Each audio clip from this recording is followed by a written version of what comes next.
Greetings. This is a story about the boxer Aaron Brown, known as the Dixie Kid.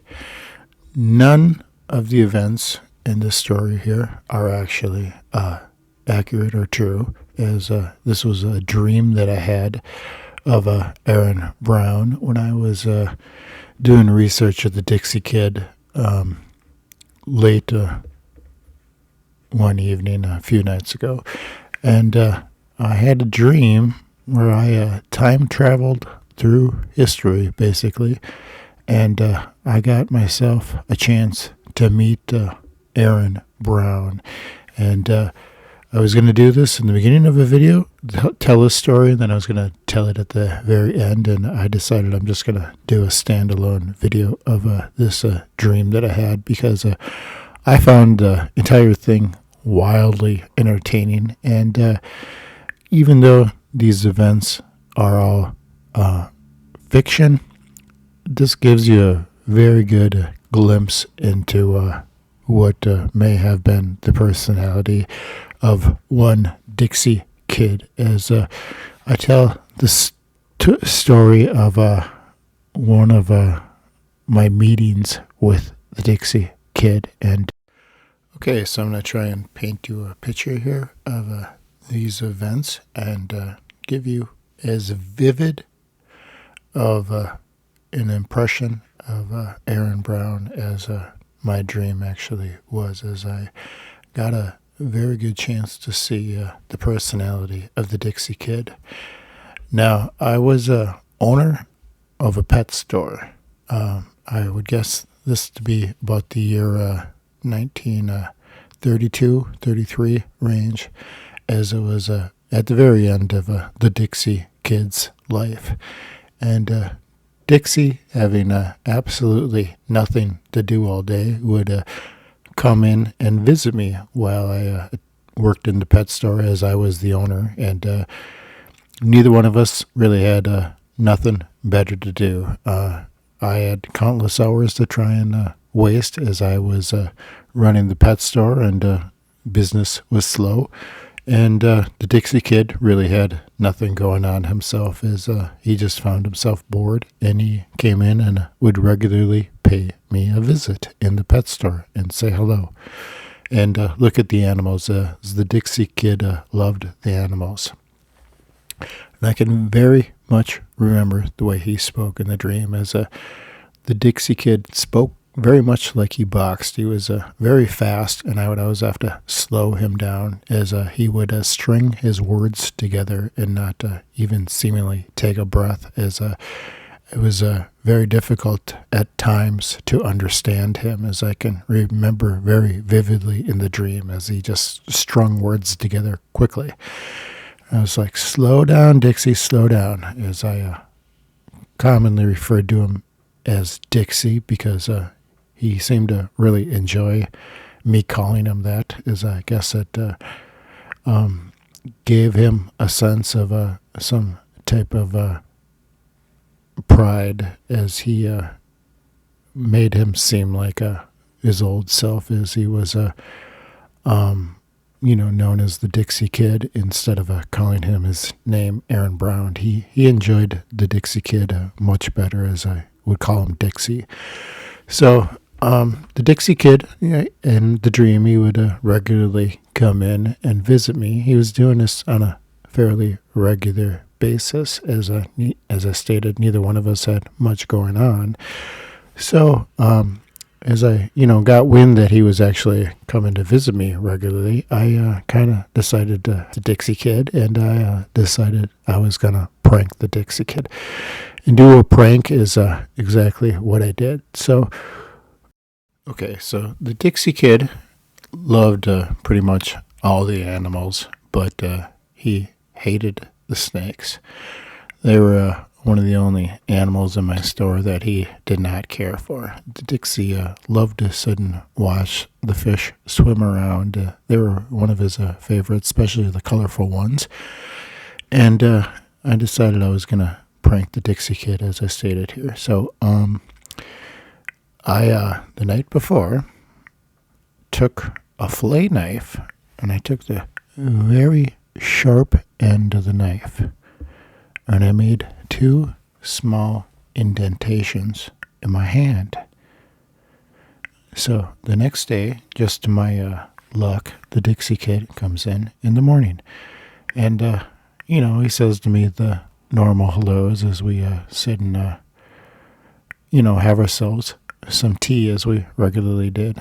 I would give him some tea, and that was one of the reasons Dixie really loved to come in, because someone gave him some hospitality, as just in his biography stated, he lived on the hospitality of kindness of others, and I was one of these individuals. And I hand the Dixie kid his tea, and he says, "What happened to your hand there?" And I was like, "Oh, I had a long night." He's like, "Why? What happened?" And I was like, "Well, some of the creatures got loose last night." And he's like, "What do you mean the creatures got loose?" And I was like, "Yeah, I mean, 2 of these snakes just got out of their cage there, and and I had to capture them. And one of them bit my hand, and he takes my hand, grabs it, and he kind of looks it over, and then looks at me, and kind of looks it over, and he's all like, wow, that's crazy." He's like, "You caught the snake, right? I mean, I can see him there in the cage." And I was like, yeah, I did catch a snake." And he's like, "Wow, well, that's good. I mean, thank God." And I was like, "Yeah, but there was 2 snakes in the cage, Dixie. I only caught the 1 snake." And he's like, "What? What do you mean you only caught 1 snake?" It's like, "Yeah, the other one's still loose." He's like, "What? You got creatures loose in the store and you're allowing customers in here?" He's like, "What kind of crazy nonsense is that?" He's like, "You can't allow people in the store with a snake loose." And he starts scolding me. No, well, the snake's really shy. He's gonna come out at his own due time, I mean, he'll come out, He's all like, "What do you mean he'll come out?" He's like, starts antagonizing me, and I said to him, snakes are attracted to sweat, Dixie. And I was like, you seem to be awfully nervous there. I mean, look at your brow. You have this perspiration coming. He's like, "Yeah, I got perspiration. It's hot outside. I just walked here. Of course I got perspiration." And I was like, "Yeah, they're also attracted to odor. I mean, you're kind of smelling a little ripe there, Dixie." And he's like, looks at me with this chagrin look on his face. He's like, "What do you mean?" And I was like, I mean, maybe the snake will notice you." And he's like, "What?" It's like, "The snake's gonna notice me." He's like, What are you trying to use me for some type of bait or something?" And I was like, "Oh my God, Dixie, I think I see you coming. I think I see him coming." I was like, "Just be real calm," because he attempted to try and start looking over his shoulder. I'm like, just calm down, Dixie. I think I see his head there." He's all like, the look on Dixie's face was just unbelievable, as he just looked constipated, like he wanted to shit himself. Really, he really did. He was just, oh my God, I've just like, "Stay still, Dixie. Just stay still." And I kind of got up slowly, and I kind of started to creeping over his shoulder, and the Dixie kid, the minute I got to about level with his shoulder, the Dixie kid jumps up and darts in the corner. It's like the fastest I've ever seen him move. He just darts over in the corner. He's like, "What in the goddamn hell is going on here?"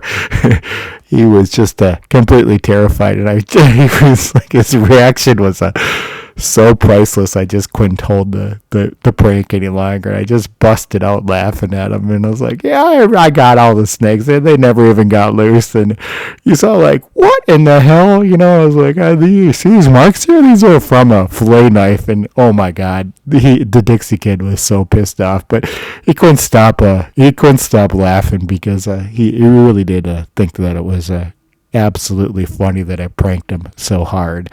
And the Dixie actually loved it. He loved it. He loved that I pranked him. I mean, he never forgot it. And, through the course of the last few months of his life, it was absolutely one of the most favorite stories of the Dixie kid to try and tell to anyone that would bother to try and listen to him the day that he got pranked in the pet store about the escape snake. And every one of these customers would come in and tell me, "Oh my God, the Dixie Kid told me the story," and I was just like, I just would laugh each time as each week new customers would come in and tell me of the tale of the story that the Dixie Kid told to them. And like I stated, this was very much at the end of the Dixie Kid's life. And in the dream, I was one of the big donors that saved the Dixie Kid from the Potter's Field. The Potter's Field is, in fact, an unmarked grave.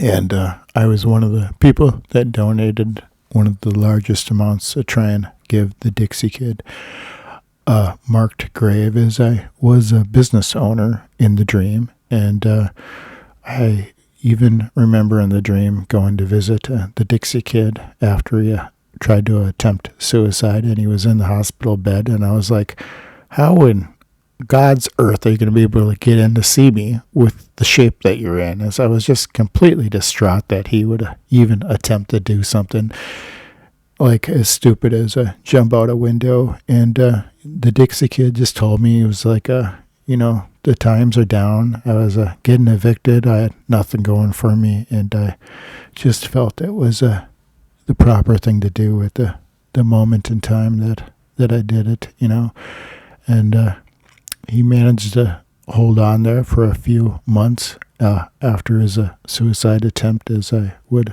often go and visit him in the hospital, and we would share stories. And I remember in the dream very vividly that I so badly wanted to record him and get his voice recorded of, the Dixie Kid telling some of the stories of his life and his ring battles.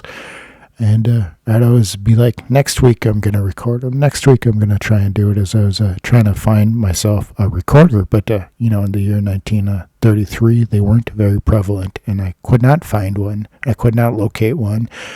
And as it turned out in the dream, I waited 1 week too long, as Aaron Brown, the Dixie Kid, passed away. And I never, ever got a chance to get his voice recorded. But that was my story of how, as a business pet owner, I donated some money to save him from the Potter's Field when he died, along with many others, as I advertised in the pet store the fundraiser that we were having to try and get himself a marked grave. And it worked very well, as I had some traffic coming through the store, and it helped to really generate some income to try and get himself a marked grave. And, it really felt in the dream like I time traveled. I was sitting right there in the room with the Dixie Kid, right down to his dialect, his